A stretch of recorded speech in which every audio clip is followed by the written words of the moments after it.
The quadruplets Allegra Mason was an only child until the age of almost 8, when she, literally overnight, became the eldest of 5. Her mother's pregnancy had been excruciating, and Allegra had often found herself in the care of Aunt Louise, her mom's younger sister.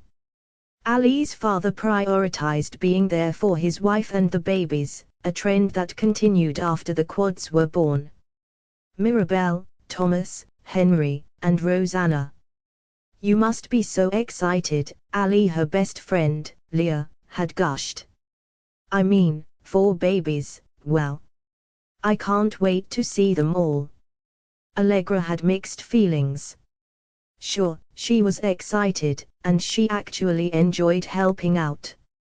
Even dirty nappies didn't faze her. On the other hand, it was overwhelming, and all about the quads now. Family and friends wanted to take photos of the babies and upload them to social media, and sometimes they asked for Allegra to be in the pictures, but often, not. Home was noisy and messy, and Allie had had to move into the box room. Allegra spent as much time as possible at friends' houses, to avoid being stuck at home, or packed off to Aunt Louise's. And since neither Leah nor Sophie, both of whom were only children and went on about how lucky Allie was to have 4 siblings, seemed remotely understanding, Allegra started to hang around with a different group of friends. Ones who were not a great influence on her. The ringleader was Caris Lawrence, whose reputation preceded her. But Allie didn't care. She needed to rebel, and her parents barely seemed to notice. Their firstborn had been sidelined. It wasn't until Allegra and her friends were caught shoplifting that her parents realized that something was seriously wrong. A series of events followed, as Allie's world spiraled, and she began to lose control.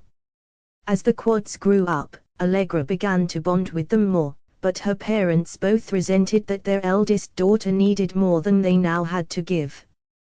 They remained focused on the younger children, and ignored Allie, until periodically, her behavior would force them to pay her attention. She started to smoke and drink, from the age of 12. Experimented with drugs. At the age of 16, Allegra was stranger raped, whilst cutting across a car park late at night, to reach her boyfriend's bedsit. She became pregnant, and her mother, along with a GP at their local surgery, bullied her daughter into having an abortion. No way was she having Allie at home with a kid, and she also didn't want to be seen as throwing her out, by the extended family, and by the local community in general. Allegra left home at 19. She lives in a bedsit now, and is entirely estranged from her family. She doesn't blame the quadruplets. She feels let down by her parents.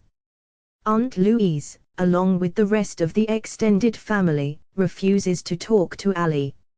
She no longer drinks or smokes, and actually leads a quiet, and approaching reclusive, existence, but the family have decided to shun Allegra, and do not intend to back down.